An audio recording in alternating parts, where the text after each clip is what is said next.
Burroughs, William S. 1914. Blade Runner, a movie. Now BJ, you are asking me to tell you in one sentence what this film is about. I'm telling you it is too big for one sentence, even a life sentence. For starters, it's about the national health insurance we don't got. It's about plain middle-class middle-income bracket Joe, the $15,000 a year boy, sweating out 2 jobs, IRS wringing the moonlight dollars out of him to keep the niggers and the spics on welfare and Medicare so they can keep up their strength to mug his grandmother, rape his sister, and bugger his 10-year-old son. How much money does 15G Joe have in the bank after IRS hits him for the service?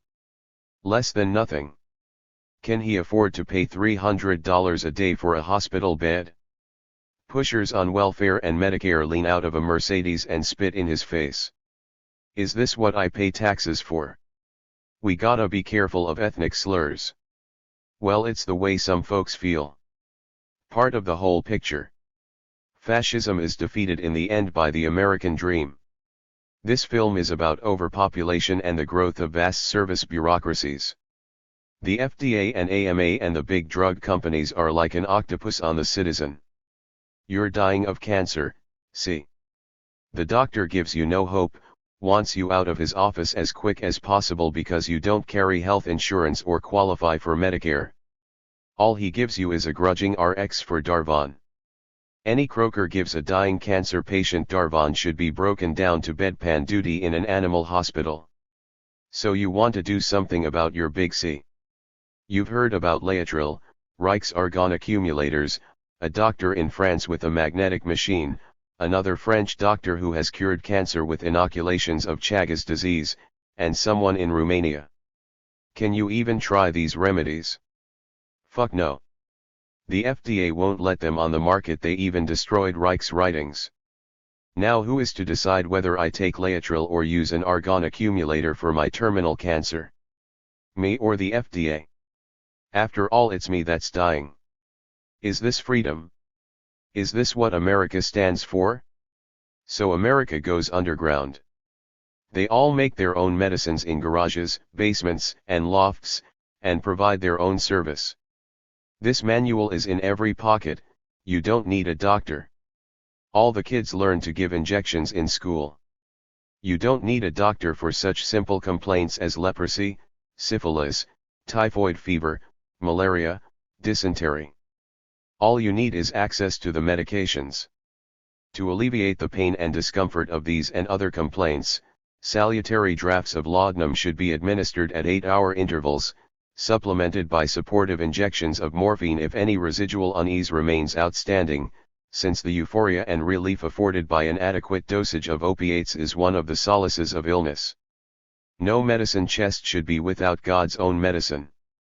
Mom wears the key around her neck. There she is, reaching for it on a Saturday Evening Post cover. This film is about America. What America was and what America could be, and how those who try to stifle the American dream are defeated. We have been taught that if you put a better product on the free market, the superior product will sell. So you got the 7-year Amazon pill and a Loft lab. Are you going to get the okay from the FDA to put the big drug combines off the pill market? You should live so long. In this film we don't need their okay. Medicine has gone underground. And underground medicine saves the world from disaster.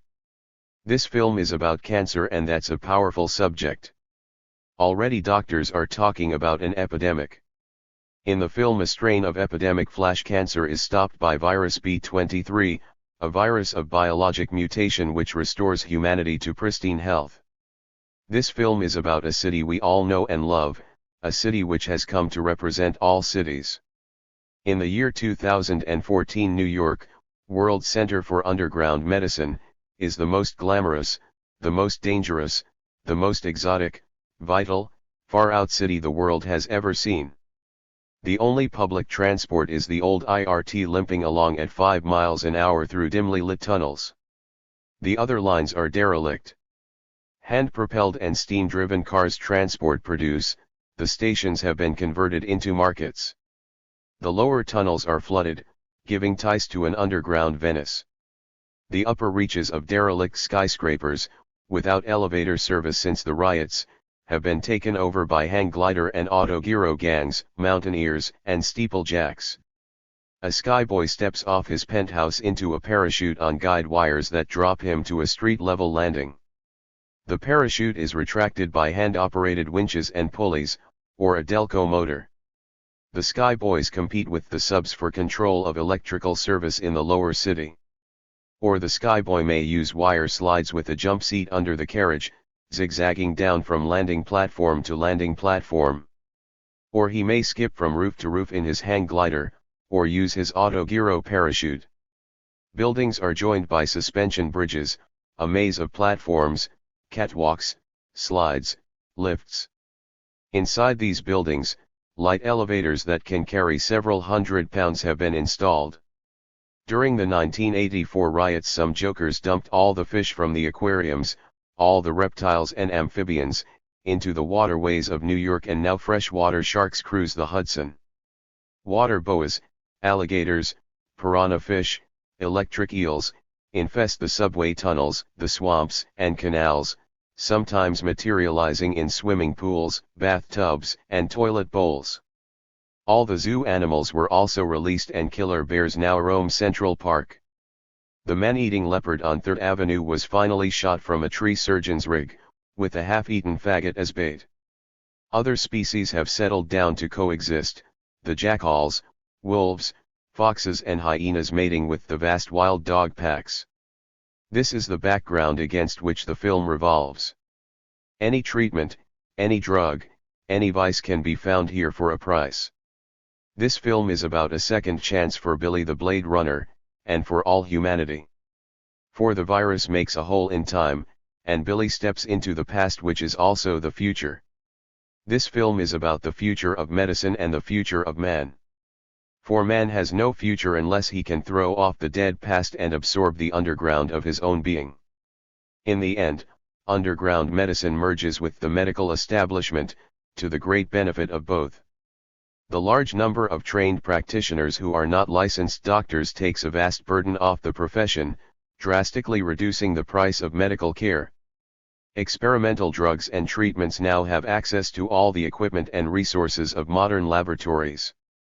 Doctors learn, in addition to Western medicine, acupuncture, osteopathy, herbal remedies, and all methods of Eastern healing. New branches of medicine evolve. Prophylactic medicine. If you get sick, I pay you. Pros are taught to consider the patient as a functioning organism in relation to his entire environment. To what illness would such an organism be subject? How can such illnesses be averted many years before they develop? Far from being computerized, diagnosis becomes a fine art. Some can diagnose a case entirely by the sense of smell. The doctor sniffs. He shakes his head with a terrible smile. I am referring your case to the coroner. Others rely on disease-sniffing dogs. The dog sniffs, then throws back its head and howls. The dog bares its teeth and growls ominously at an incipient tumor. Young and attractive doctors use sexual contact as a means of diagnosis. Kirlian photography, voice print, and handwriting analysis are standard procedures. Now here are a few sample shots. He riffles through stills from the movie like a deck of cards. Scene is Lower Manhattan, 2014. Poses problem as to how background material is to be presented on screen. Postulate: a story set in the 1960s, written by an omniscient writer in the 1930s. Writer knows about World War II, the atom bomb, Vietnam, the drug problem, inflation, rock stars, gay lib, women's lib, the Black Panthers. How, in terms of what is actually presented on screen, can we acquaint those living in the 1930s with a 1960 background, with what is common knowledge to anyone living in the 1960s? Of course, someone can give a brief summary of the milestones which separate the world of the audience from the world on the screen, but this is an awkward expedient. Such a narrator constitutes a stilted and improbable device. How can the background be shown solely in terms of what people say, experience, and do on screen? World War II movie on TV, man pays $3 for a haircut, TV program on the atom bomb 20 years after, dishwasher picks up check for $90 for a week's work, narcs arrest pop star, Vietnam on TV, demonstrations, memory flashbacks. Audience gets the picture in bits and pieces. So here is the background for 1999 presented as narrative. Helicopter view of Manhattan. Overpopulation has led to ever-increasing governmental control over the private citizen, not on the old-style police-state models of oppression and terror, but in terms of work, credit, housing, retirement benefits, and medical care, services that can be withheld. These services are computerized. No number, no service. However, this has not produced the brainwashed standardized human units postulated by such linear prophets as George Orwell. Instead, a large percentage of the population has been forced underground. How large, no one knows. These people are numberless. Newborn babies howl. Subdivisions, housing projects grow. Computers buzz in Con Ed, IRS, welfare, Medicare, health insurance. Forms, notices, bills pour out. Exasperated citizen packs one suitcase and walks out of his Levittown house. He rakes some leaves together, dumps a stack of forms on top, and sets the heap on fire. Old woman across the street rushes to the phone. Squad car arrives and gives him a summons for burning leaves. As the squad car drives away, he drops the summons into the ashes. He walks away with his suitcase. Aerial view of the wall that runs along 23rd Street to the Hudson and the East River. The wall was built after the Health Act riot of 1984. The lower city can be cut off and the wall manned with troops on half an hour's notice. A similar wall cuts Harlem off from central Manhattan. The helicopter moves south, rubble, ruined buildings, vacant lots. It looks like London after the Blitz. Few signs of reconstruction, except for sporadic patchwork. Many streets are blocked with refuse and obviously impassable. Here and there, shabby open-air markets and vegetable gardens in vacant lots. Some are crowded, others virtually deserted. Crowded squares and streets abruptly empty for no apparent reason. There are improvised boats on the rivers, loaded with produce. By 1980, pressure had been growing to put through a National Health Act. This was blocked by the medical lobby, doctors protesting that such an act would mean the virtual end of private practice, and that the overall quality of medical service would decline. The strain on an already precarious economy was also cited. Drug companies, fearing that price regulation would slash profits, spent millions to lobby against the proposed bill and ran full-page ads in all the leading newspapers. And above all, the health insurance companies screamed that the act was unnecessary and could only lead to increased taxes for inferior service. Here is the middle-income bracket citizen in his run-down apartment. The roof leaks and he has been trying for weeks to get it fixed. The landlord does nothing. The citizen has just shared a tin of dog food with his family. Here we are, paying to keep the niggers and the spics and the beatniks in hotels and hospitals. We pay for their stinking dope habits, give them money not to work, and what about us? Can we afford to spend $500 a day for a hospital bed? They find a spokesman in the Reverend Parsival, who puts out a paper known as the Watchdog, with a cartoon strip. Blonde Nordic couple carry sick child to a hospital. A black doctor throws them into the street, unqualified filth. He welcomes a Puerto Rican youth who has skinned his knuckle in a brawl.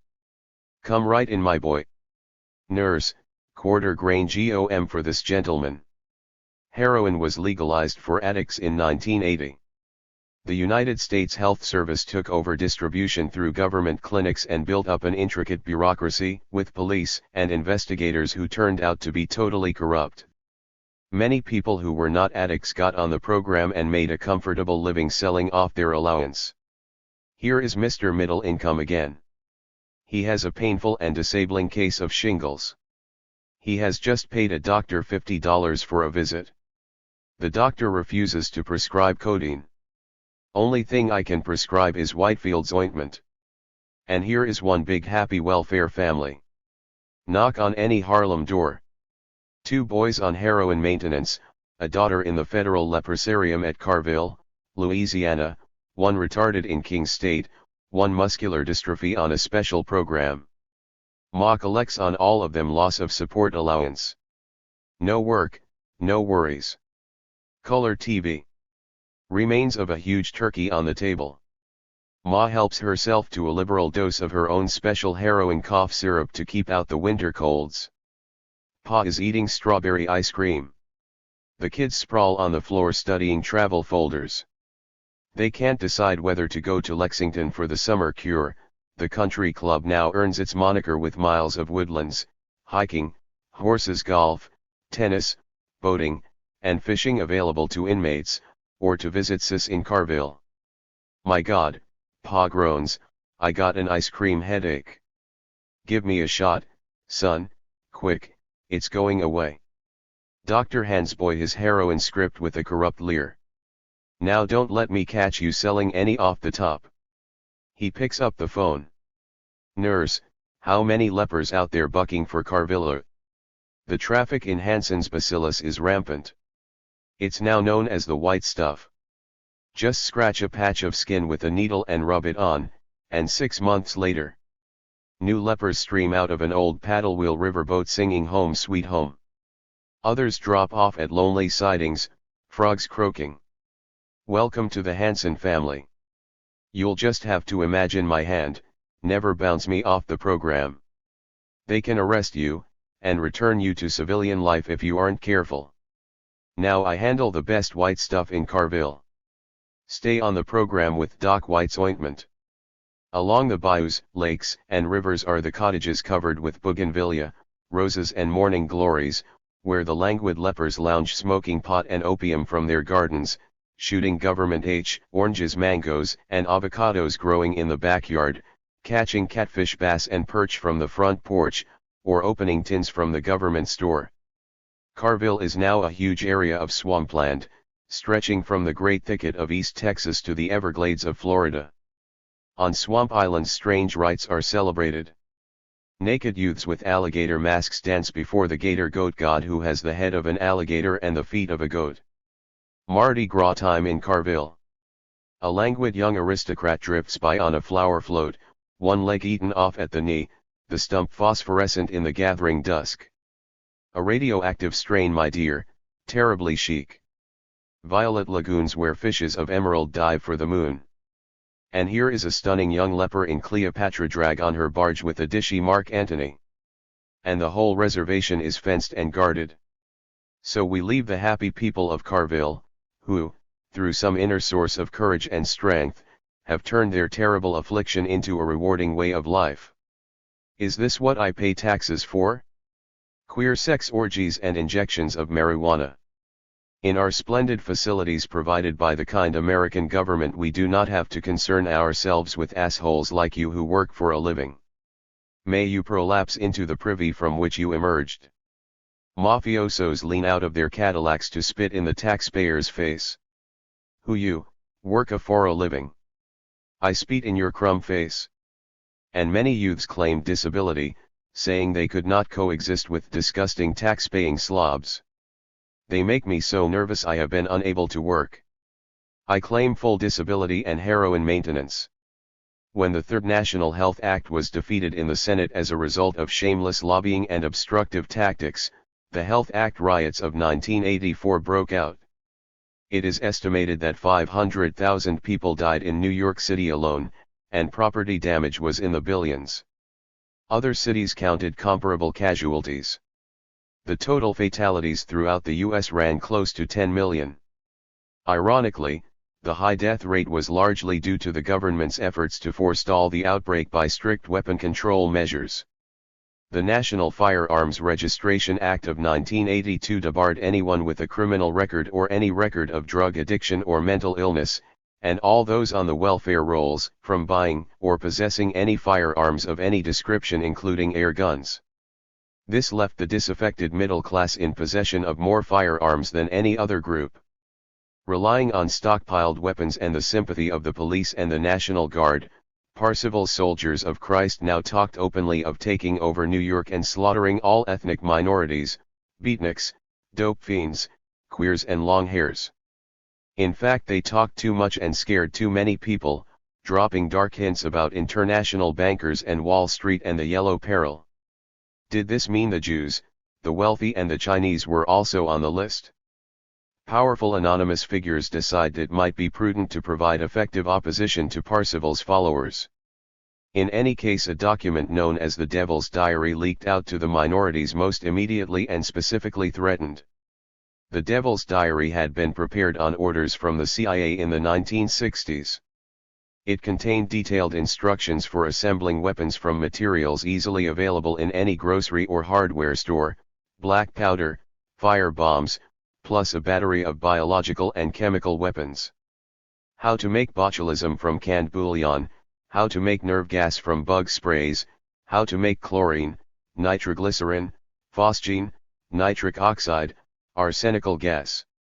It was these weapons, delivered and supplemented by crossbows, blowguns, slingshots, and black powder grenades, that occasioned the staggering casualties.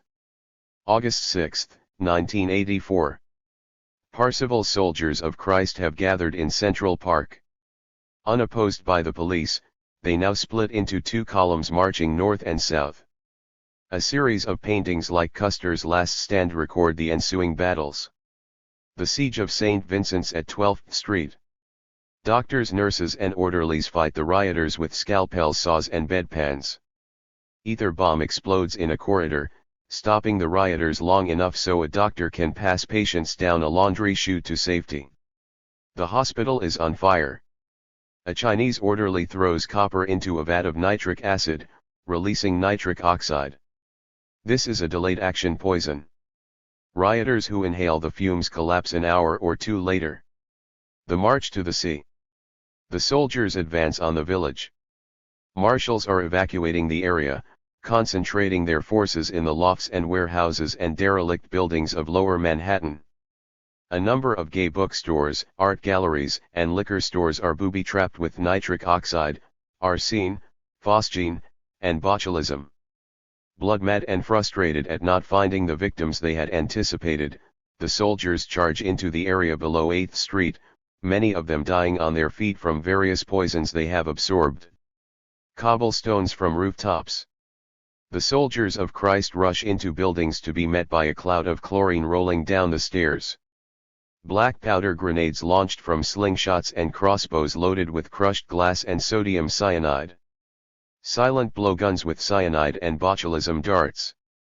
By the time the Soldiers of Christ realize that the opposition is not playing fair at all, they have suffered heavy losses, and now the partisans launch hand-to-hand attacks with machetes and spears and swords. Seizing firearms from the dead and dying, they close in behind the crusaders who, caught in a deadly crossfire and dropping from delayed action poisons, are forced into the bay, where many perish from drowning. Survivors split into small groups and, abandoning their holy crusade, take to raping, looting, and killing in the middle-class neighborhoods of Midtown Manhattan. The March on Harlem General. Once again, Parsival's Soldiers of Christ run into a deadly ambush of biological and chemical weapons. Punitive bands harass the white middle-class neighborhoods in Queens and the Bronx. The fighting goes on and on. Power is cut. LSD in the water supply. New York is starving. Foraging bans spread into the suburbs and the country. Federal troops, exhaustion, starvation, and disease, promises of a National Health Act and total amnesty for all rioters, finally restore order. Who can speak of justice with 10 million Americans dead? Says the president. We can only speak of forgetting and rebuilding. New York looks like the aftermath of a nuclear attack. Whole areas in ruins, refugee camps, tent cities. Millions who have fled the city will not return. New York is a ghost city. Other cities are in a similar condition. The lepers of Carville gave a good account of themselves, fighting in swamps with improvised weapons, releasing thousands of infected armadillos, and thus gaining new converts to the ever-growing Hanson family. Carville now extends through the swamps and timberlands of Louisiana, Mississippi, Florida, East Texas, Missouri, and Arkansas. It constitutes a vast rural slum, and many non-lepers live there by preference. The President signs the National Health Act, extending free medical care to all citizens and residents of the USA. Doctors, nurses, and orderlies dance through hospital corridors, wards, and operating rooms singing, "We belong to everyone. All the best things in life are free." Heart monitors bleep, kidney machines gurgle, X-rays click, iron lungs wheeze. We belong to everyone. All the best things in life are free. The Health Act soon poses more problems than it solves. Drugs to halt the aging process have brought life expectancy up to 125 years, thus aggravating the population problem. On the other hand, illnesses which have seemingly been eliminated suddenly erupt in epidemic form, like the deadly adult diphtheria which broke out in the late 1980s. The population, drenched with increasingly effective antibiotics, had lost all natural resistance and became as vulnerable to these infections as the Indians and South Sea Islanders on first contact with the whites. We run the risk of virgin soil epidemics dumping millions into our overcrowded hospitals, warns a health official. The lifespan of those afflicted with hereditary degenerative illnesses like diabetes, Friedreich's ataxia, and Huntington's chorea, now enables them to reproduce well past the age of 100, flooding the country with recessive genes. It was a shy, pot-smoking professor of biomathematics, Professor Heinz, who pointed out clearly emergent patterns, the miracles of modern medicine, by interfering with natural immunity, in the long run give rise to more illnesses than they prevent. Those suffering from hereditary illnesses, which were formerly fatal in childhood or adolescence, can now prolong their lifespan indefinitely, propagating any number of defective offspring. He concluded that the planet would be inexorably flooded by the worst specimens of humanity with the lowest survival value in long-range biologic terms. Computers checked his predictions. In another 100 years, those suffering from chronic hereditary illnesses and requiring lifelong treatment would actually be in the majority. There would not be enough healthy people left to care for them. Epidemics might well eradicate this weakened and degenerate strain. The Solons were impressed, and there was talk in the House of providing incentives to voluntary sterilization for the unfit. However, the incentives provided in the National Health Act amendment, commonly known as HA, were negative. The unfit were to be denied medical service of any kind unless they agreed to sterilization, unfitness to be determined by a board of doctors and vaguely defined as suffering from any hereditary illness, condition, or tendency deemed to be biologically undesirable. Like being a nigger, or a wog, or a queer, or a dope fiend, or a psychopath. Ha ha ha. The amendment also forbade any doctor to engage in private practice, with or without remuneration, since alternative care would undermine the whole purpose of HA. Protesting a genocidal white plot, thousands of blacks and Puerto Ricans burned their health cards in Central Park, and they were by no means alone. However, this massive card-burning ceremony did not lead to further rioting. Granted that Professor Heinz's conclusions were accurate, then HA was completely logical. If medical care leads to further illness by reducing immunity and also keeps alive those suffering from genetic defects, it would seem reasonable to remove such individuals from the genetic pool and start reducing the population in the right areas. When HA became law in 1999, medicine went underground. A vast traffic in medical supplies sprang up, at first filled by stockpiles of medicines and instruments taken in the 1984 riots, later by hundreds of fly-by-night laboratories in lofts and basements and abandoned subway tunnels. Most doctors also carried on an illegal practice. Lower Manhattan in 2014 has less a look of having been rebuilt than resettled. Services are limited.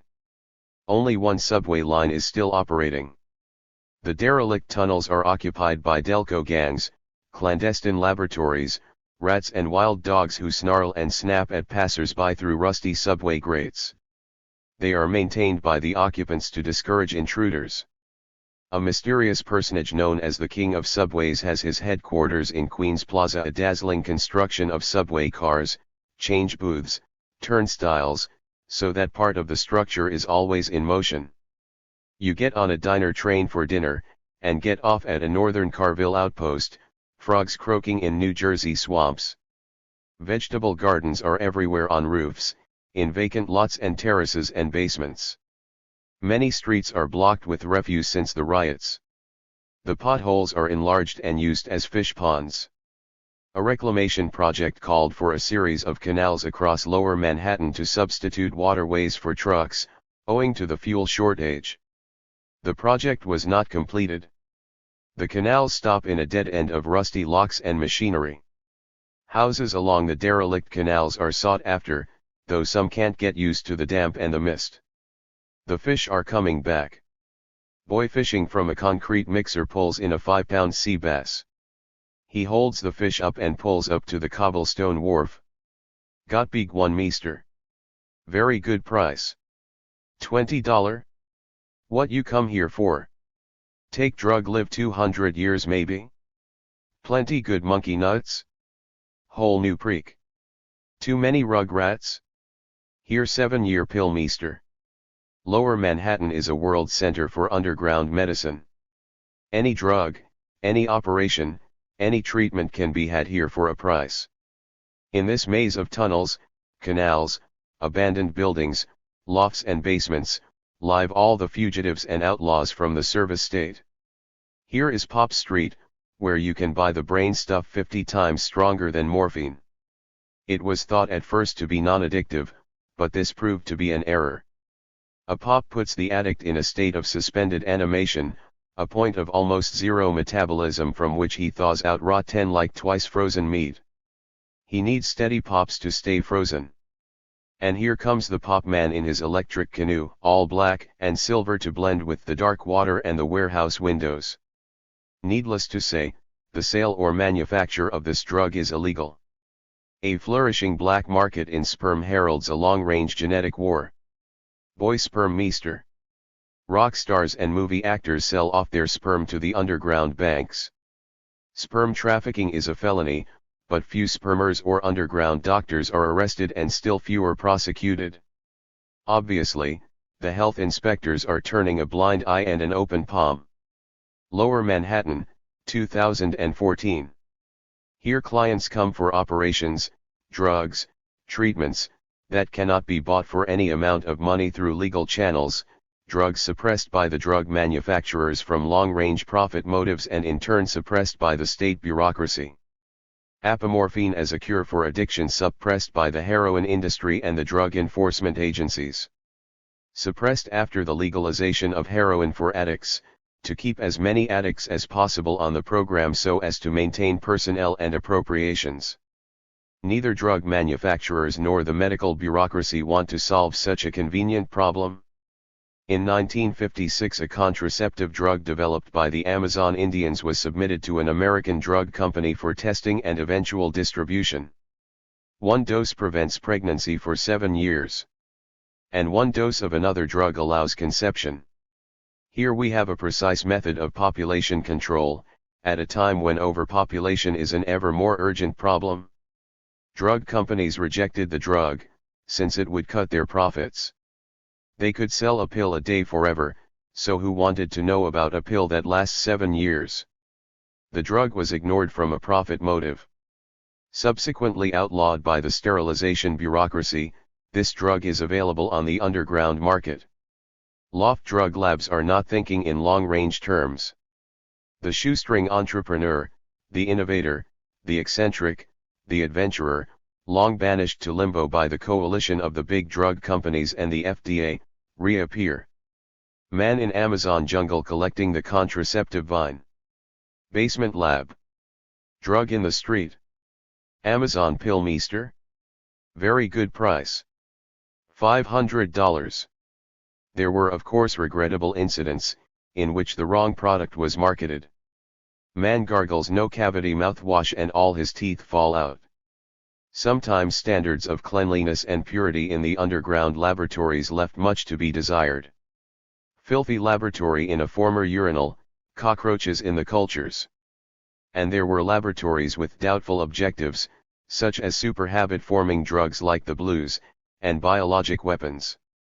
Essential to underground medicine are the Blade Runners, who transfer the actual drugs, instruments, and equipment from the suppliers to the clients and doctors and underground clinics. Some of the underground laboratories are well funded and staffed, and even the lower city grapevine does not know exactly what they are doing. Probably they are working on selective plagues and genetic engineering. There is talk of a final solution to the problem of the sterile drones, and of blueprints for a race of supermen. Every underground doctor needs a Blade Runner, since possession of illegal surgical instruments and drugs is a felony for a doctor, as evidence of illegal practice, but a misdemeanor for a private citizen. Also, the Blade Runners know every tunnel, alley, canal, slide, bridge, and catwalk in the intricate maze of the lower city. Most of the Blade Runners are boys in their teens, and as minors, treated leniently by the courts when they are apprehended. Blade Runners keep the underground doctors in business. The Blade Runner. Flash of nude boy with mercury sandals and a doctor's satchel. A boy is seen running through the streets of Lower Manhattan, dodging from one doorway to another as the credits come on. Blowing snow, dogs bark from the windows of derelict buildings. The boy is leaning into the wind, snow in his face. He collapses for a moment, leaning against a tree. He passes a vacant lot with frozen corn shucks. As he runs, the weather gets milder. Frogs jump into a pothole, weeds and bushes grow up through undergrowth and gullies full of branches. He is clearly running from something now. Sound of a chainsaw behind him. He stumbles and falls and turns screaming as a tree falls on him in a cloud of sawdust. He sits up in bed, naked to the waist, a young male figure beside him in the dim dawn. Outside, the sound of a motorcycle revving up. He slides out of bed in his shorts, eyes narrow and wary as he parts the blinds and peeks out. Wan sunlight on the pale young face. Police helicopter overhead. Motorcycle takes off and rounds corner in a flurry of snow. He turns from the window, sniffing, and begins examining the room in a methodical manner. He finds it behind a radiator, a short metallic stalk emerging like a periscope from the floorboards. At the end of the stalk, a glistening crystal bead. There is a little pile of sawdust beside the device. Flash of erect penis with a glistening bead of lubricant. Sleepy young voice, "What is it, Billy?" Billy puts a finger to his lips. He makes a motion of looking through a telescope and wiggles his ears.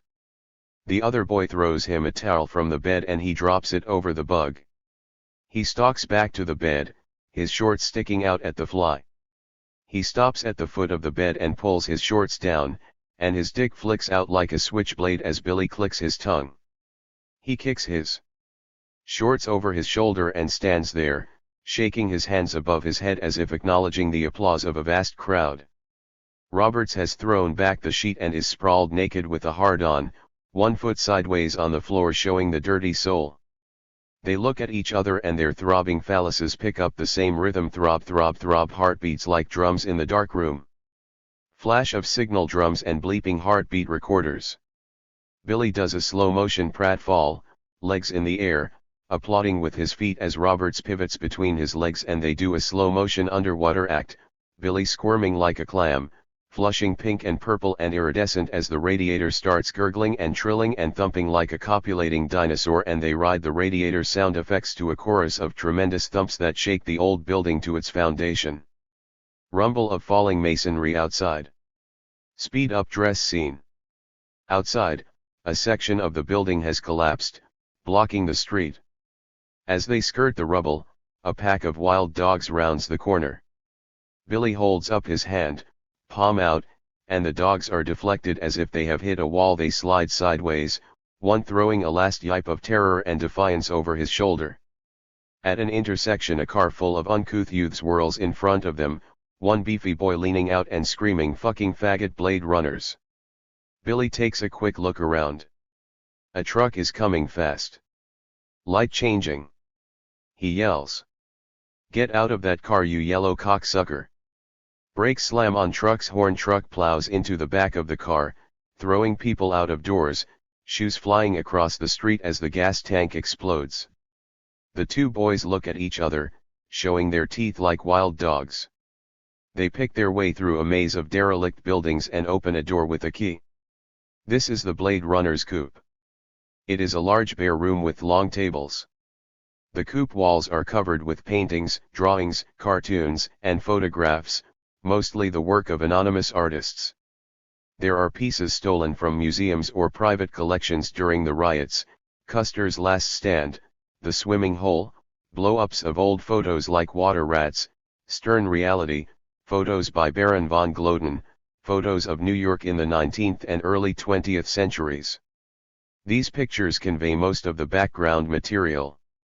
Life-size picture of naked boy with hard-on, Mercury wings on his sandals and helmet. The painting is in garish pinks and blues, set in an elaborate gilded frame. The boy is posed against a Bosch background of burning cities. The Blade Runner. Billy and Robert stand in front of this picture and flip a coin to see who will fix dinner. Roberts takes 2 steaks out of an old icebox and starts fixing the meal over a wood stove. Billy walks around, looking at the pictures. Flashback shows Billy kicking drug habit, Roberts doling out the shots. Billy wakes up finally, over habit. Roberts points out the window. Take a look, Billy. You haven't seen the sky in a long time. Shot of clear blue sky and clouds from the Blade Runner picture. The population plague. Before, cabin on a lake. Boy with a string of fish, a chipmunk peering out of his pocket, followed by a pet raccoon. After, sleazy cabins all around the lake, taverns, jukeboxes, noisy drunks, motorboats, oil slicks, dead fish. A series of cartoons from the Watchdog show the plight of Mr. in the Middle. Hotel room full of lobbyists and fixers. A laundry hamper in the middle of the floor. I represent Amalgamated Drugs. Hi, I'm from Health Insurance. Fill it up, boys, and we talk business. Headline: Health Act defeated in Senate. The first heroin clinic opens its doors December 25, 1982. A line of junkies marches into the tune of "This is the Army, Mr. Jones, and you're a lucky fellow, Mr. Smith." They put arms through grill for a shot. 1942 poster shows seaman with his sea bag and a grim expression. You bet I'm going back to sea. Naked leper with hard on. You bet I'm going back to Carville. Home sweet home. Idyllic shots of Carville. Lepers lounge, smoking opium and pot. They are serviced by a mobile heroin clinic. Strange rites.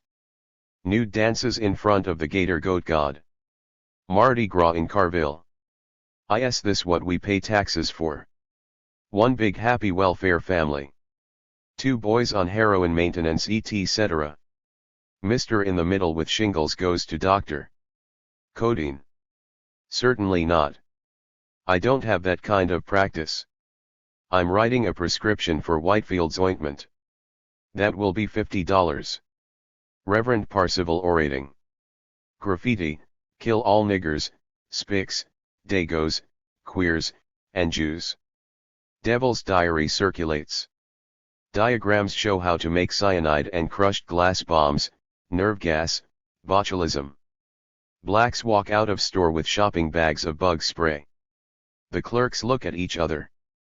I guess them niggers has a lot of bugs. August 6, 1984. The Health Act riots. Siege of St. Vincent's. The March on Harlem General. Rioters release zoo animals. They dump fish from aquariums into the rivers. The call to arms in Carville. Lepers sing, "Didn't I build that cabin? Prefabricated house. Didn't I plant that corn? Poppies, marijuana." A boat full of drunken vigilantes ambushed with poison darts from blowguns. Spreading Hansen around. A crate of leprous armadillos is released. The National Health Act song and dance number. The longevity drug, German doctor throws up his hands, "Ach Gott, they will so multiply their arson holes into the sea." Professor Heinz addressing a class, the conclusion seems unmistakable. The medical miracles of the 20th century, by destroying natural immunity, result in more illness rather than less, deadly outbreak of adult diphtheria in the early 1990s, and still more alarming the incidence of hereditary degenerative diseases. Where can this proliferation of recessive genes end? Einstein writes M into E on blackboard. Heinz writes formula on blackboard. Hiroshima. The Health Act Amendment. In plain English, sterilization is now the price for any medical care. Underground medicine. Doctors operating by candlelight. Improvised respirators, artificial kidneys, iron lungs, heart pacemakers. Clandestine laboratories. Mad scientist, with this culture we can rule the world. Each picture has a run of live film. They come alive as Billy looks at them. Robert serves steaks, French fries, and flapjacks with beer. Billy eats ravenously. Got the chucks. In another room an accident victim is being kept alive by an improvised respirator.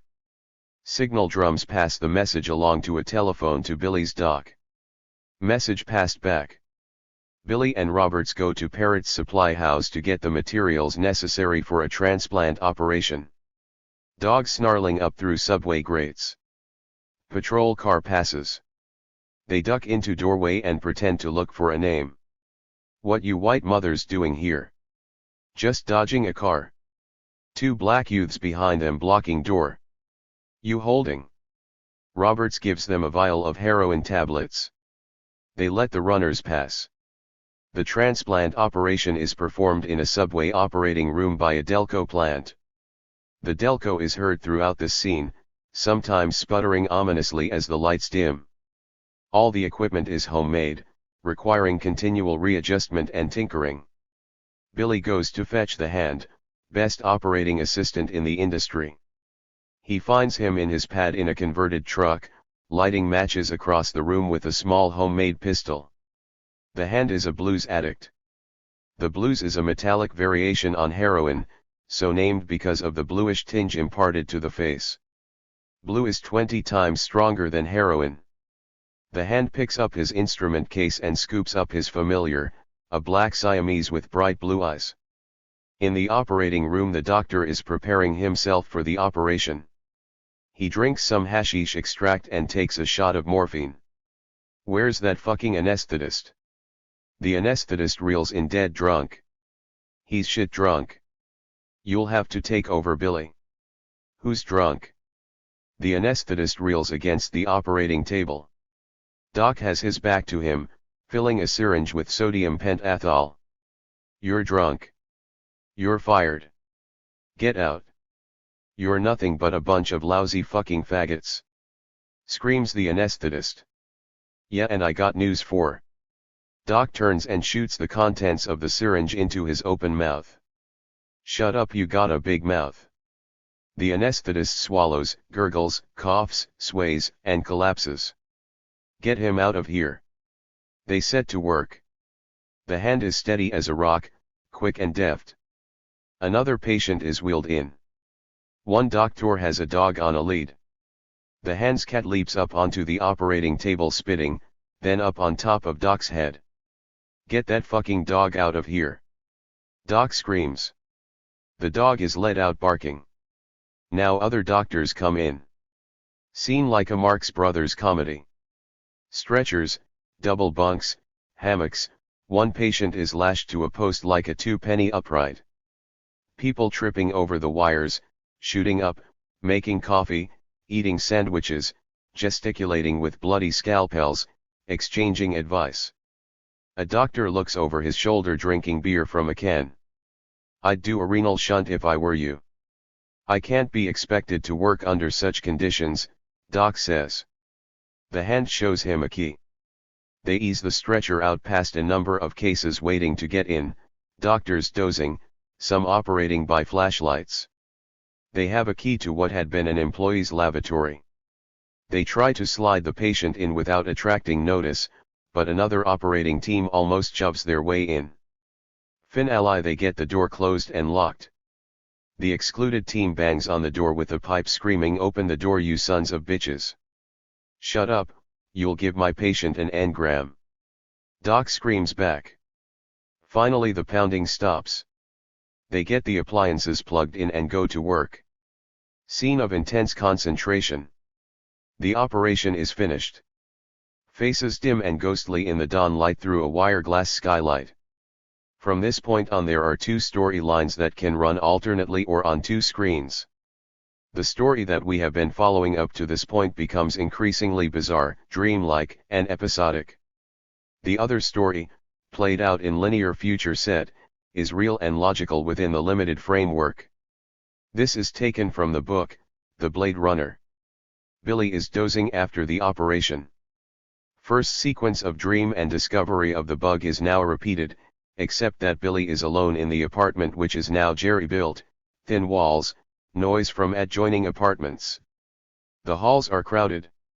He steps out into the streets of a teeming sordid slum, police helicopters overhead. Billy wakes up back in the subway operating room, dim dawn through the skylight. Doc is washing his hands at a rusty tap. The hand is shooting up. Roberts is making coffee. They are carrying the patient out on a stretcher through vegetable stalls and shoppers, down to a lower level where the tunnels are flooded, forming canals. The patient is loaded into a gondola. Roberts and Billy at the oars bellow out Santa Lucia. They pass subway stations where boats are moored. Early morning shoppers pick over fish in dimly lit stalls. Patient is delivered to private ambulance. The chauffeur pays Doc off, and he fades into the morning shadows, furtive and seedy as an old junkie. Few more calls to make. Billy is back in the crowded slum. He goes into Lazy Louie's, a Blade Runner hangout. Roberts, sitting at a table, nods curtly. Billy sits alone at another table. The waiter gives him a message. Doc and Billy go upstairs in an old hotel. Room 18 on the top floor. They go in. Billy sniffs. Boy on bed with scarlet rash. Girlfriend reading comic books. Doc makes a cursory examination, yawning. Leaves some antibiotics. Doc and Billy leave. On the stairs Billy says, "What is it, Doc?" "Looks like scarlet fever." "Funny smell in the room." "Oh, incense maybe." "He stinks like a diseased robot." "Sorta rotten ozone smell." "You got a nose like a hound, Billy." They are standing in front of a Chinese butcher shop with dressed dogs hanging on hooks in the window. Doc is looking through his pockets. A young leper in medieval leather jerkin with bells sewed on passes a greasy hat. Doc drops a coin in without looking at him. He finds the address. Upstairs. Chinese boy, same symptoms, same rash. Same smell. Doc notices the smell this time. As they step into the street, Billy looks around. "Run, Doc, it's a trap." Police erupt from a subway station. Doc runs down alleyway and escapes. Billy throws the satchel into a manhole where a cop who is climbing out catches it. He is booked in the old police headquarters at 100 Center Street. Sitting in grimy precinct room, the satchel on the table in front of him. "Bored cops." "He found it in an ash can." "That's right," says Billy. He says that's right. "And the doctor he was with. He never saw him before." "That's right," says Billy. A cop is making a phone call. Billy dozes off. He is back in Lazy Louie's, at the phone. Crowded buses and subways. Billy picks up tonsil instruments and medicine for an operation. Picks up Doc at the hospital. Riot of the naturals outside. Billy helps Doc get away. Operation in kitchen. Section from Blade Runner book. Another call. Boy of 16 plainly critical. Doc gives antibiotics and nursing instructions. As they walk down the stairs, Doc says, "If I didn't know it was impossible, I'd say that was a case of smallpox with hepatic involvement." As they step into the street. "Run, Doc, it's a trap." Police grab Billy with the satchel. Billy in room which is more modern and clinical than the 100 Center Street room. Billy wakes up at Center Street to see a man opening a briefcase. I'm from public health, Billy. Like to tell me about it? About what? Oh well, Dr. Bradwell for a start. Never heard of him. All right, all right. The bureaucrat is leafing through papers. Room changes and now contains a number of people, ticker tape machines, telephones, TV screens. These are highly placed officials, bored and cynical. One is doing a crossword puzzle. Two are sniffing coke. On the TV screen we see flashes of the Blade Runner's coupe, of Billy, Doc, and the operation. The room is reminiscent of the Blade Runner's coupe except for the screens and the instrument panels, graphs and formulas on the wall instead of pictures. The bureaucrat is leafing through papers. He points to a graph on the wall. Now look at these cancer statistics. We are dealing here not just with an increase in cancer but with an increase in susceptibility to cancer, a breakdown in the immunity system. Why does a cancer or any virus take a certain length of time to develop? Immunity. Remove the immunity factor, and virus processes can be accelerated. Breed could land by killing or weakening cancer antibodies on a foam runway. Just what are you getting at B.J? Says a bored technician who is paring his nails. Just this. The virus process can be. Nails fall in a blur of speed up yawns, and coke sniffing, crossword puzzles and records. Figures on screen rushing about, old 1920 speed up chase scene. Speed it up. On screen a man drinks well water, turns yellow, mahogany, green, black, and dies. Accelerated hepatitis. Dog bites man, who falls down frothing and convulsing. Accelerated rabies. Patient in doctor's office. Doctor, I notice a little swelling this morning. He takes off his shirt to show a lump big as a baseball on his stomach, pulsing and swelling. Accelerated cancer. Doctor on phone. Get me surgery, god damn it. Hurry or I'll have to operate with a fire axe. Nature, gentlemen, imitates art. AC will soon be pandemic. How long can we keep this under wraps, doc? Not long. A week at most. It's escalating geometrically, like he presses button, and topping forest fires appear on screen. Back to Billy, who is lighting a cigarette. You can go now, Billy. Billy leaves and appears on screen in control room. Scene shifts to another control room, much like the others.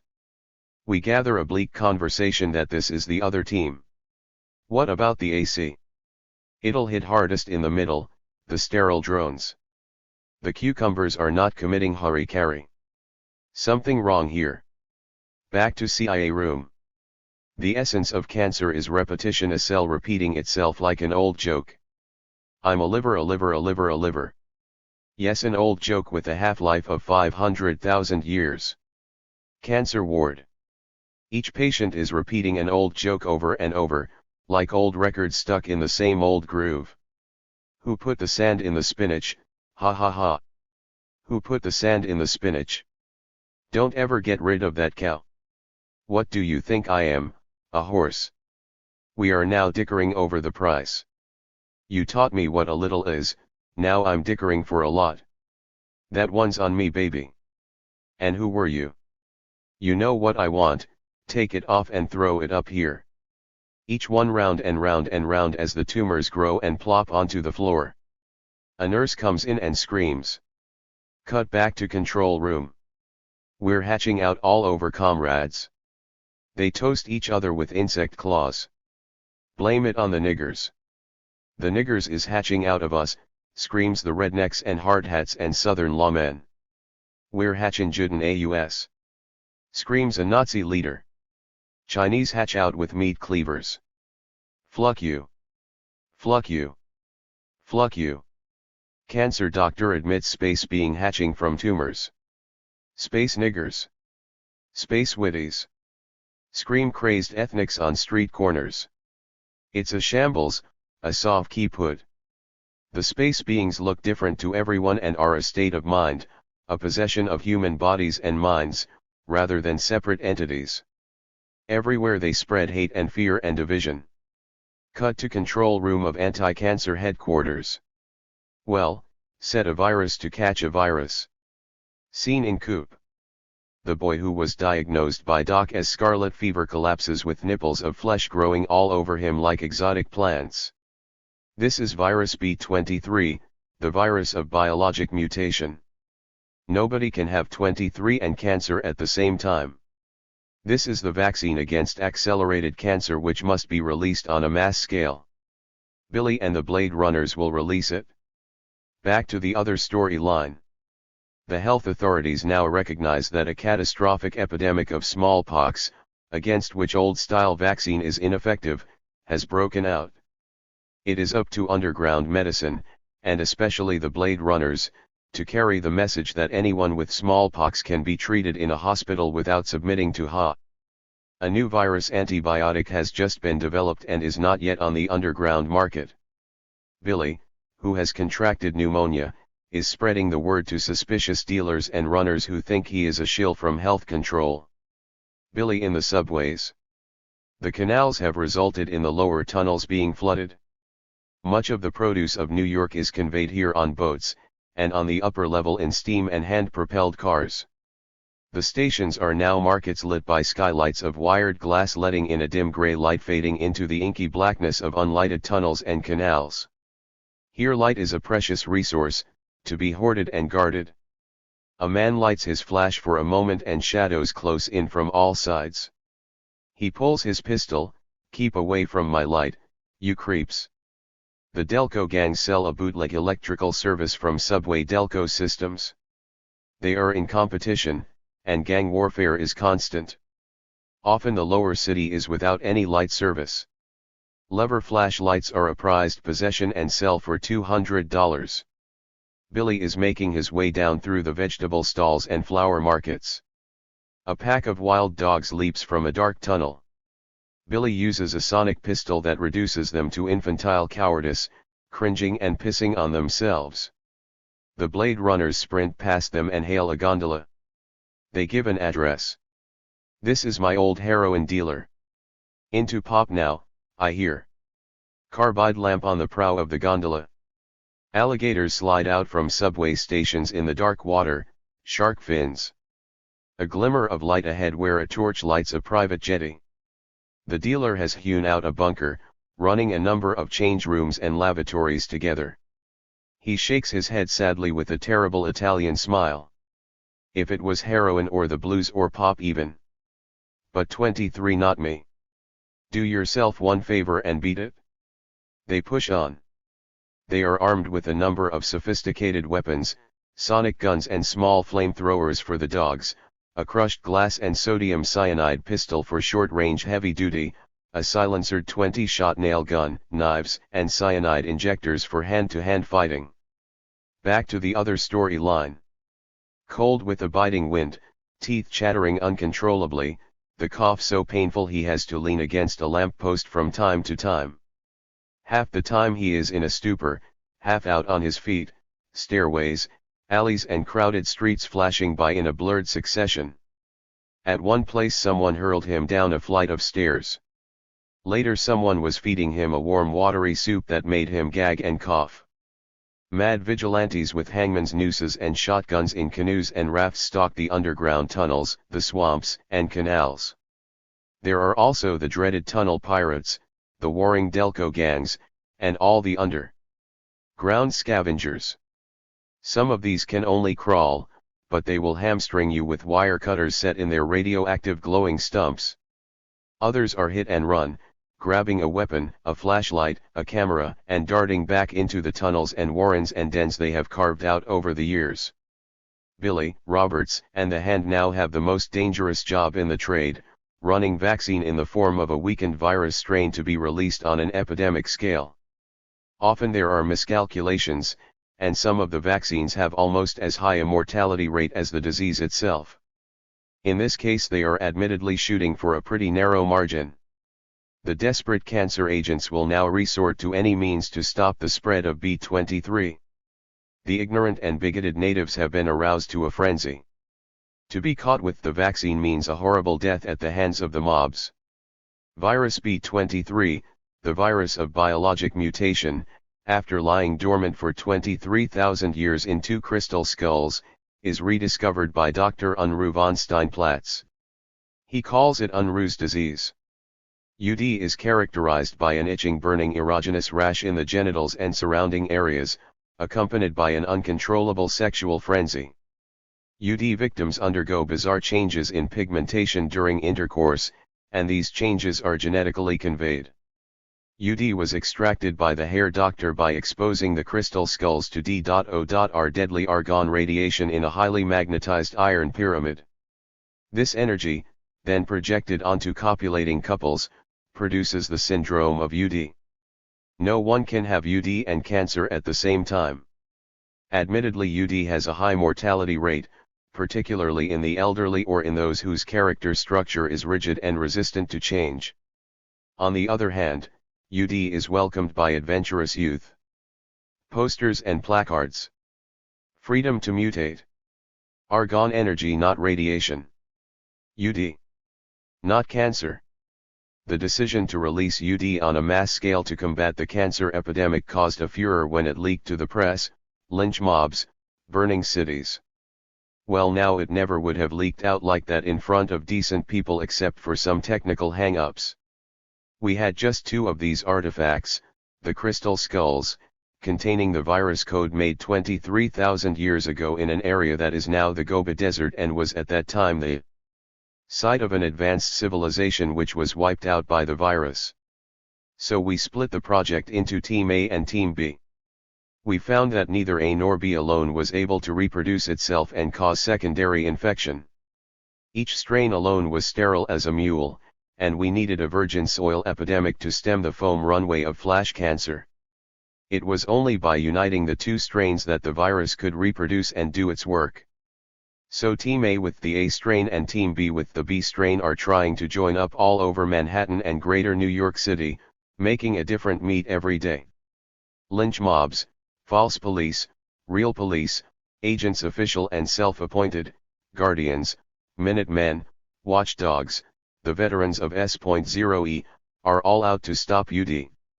Chases and shoot-downs. The whole underground is supporting the teams.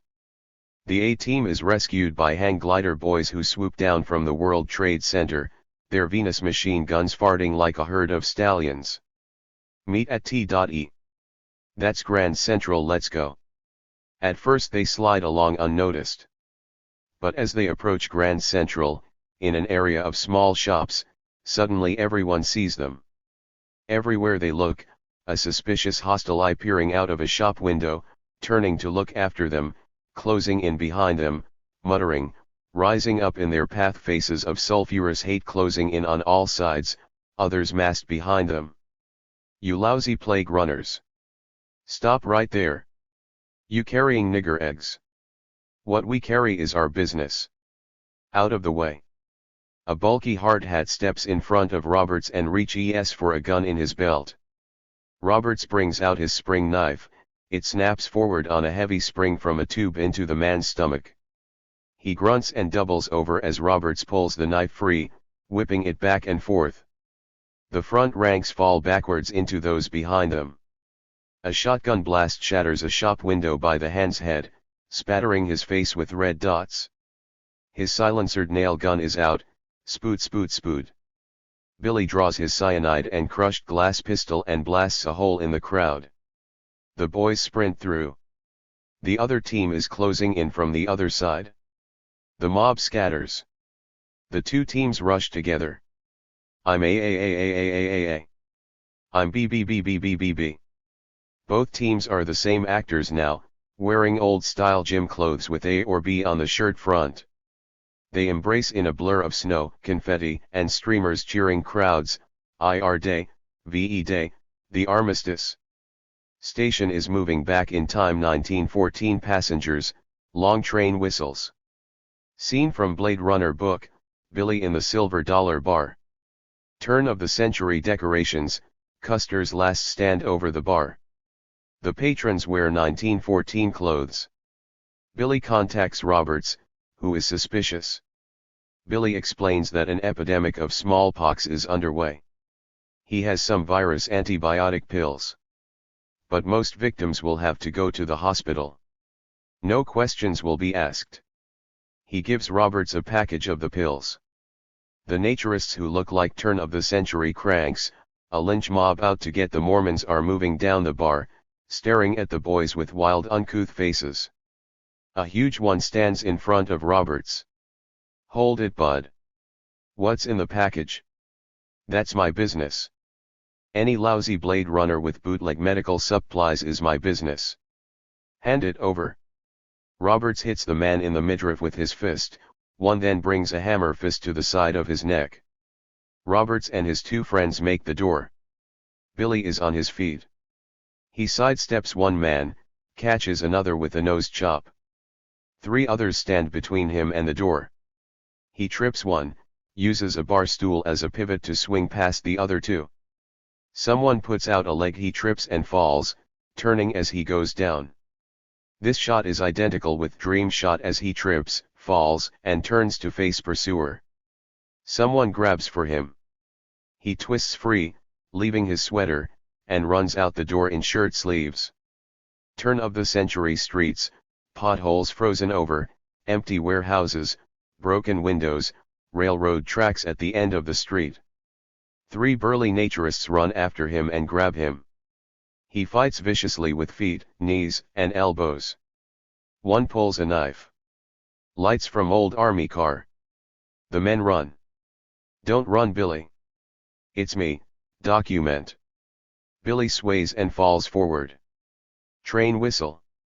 Billy wakes up in the hospital. Doc tells him he came near dying of pneumonia and exposure.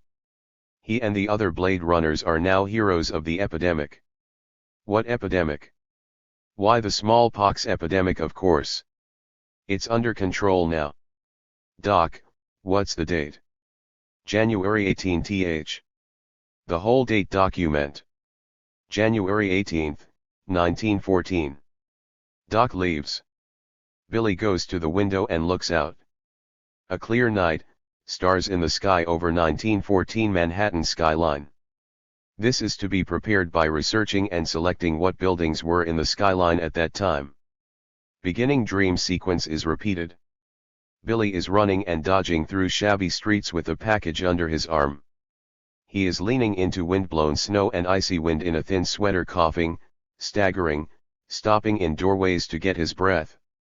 Dogs snarl up through subway gratings. The naturists bar his way. Fight in bar and shoot out in Grand Central. The naturists who have pursued him into the street scatter as Doc arrives in 1914 army car. Mob scatters in Grand Central as the other team opens up from behind them. Snow blurs into confetti, streamers, cheering crowds in Times Square. Advertisement shows animated figure in lights running across the Manhattan skyline. The Blade Runner. Flashback to starlit sky over 1914 skyline as seen from the hospital window.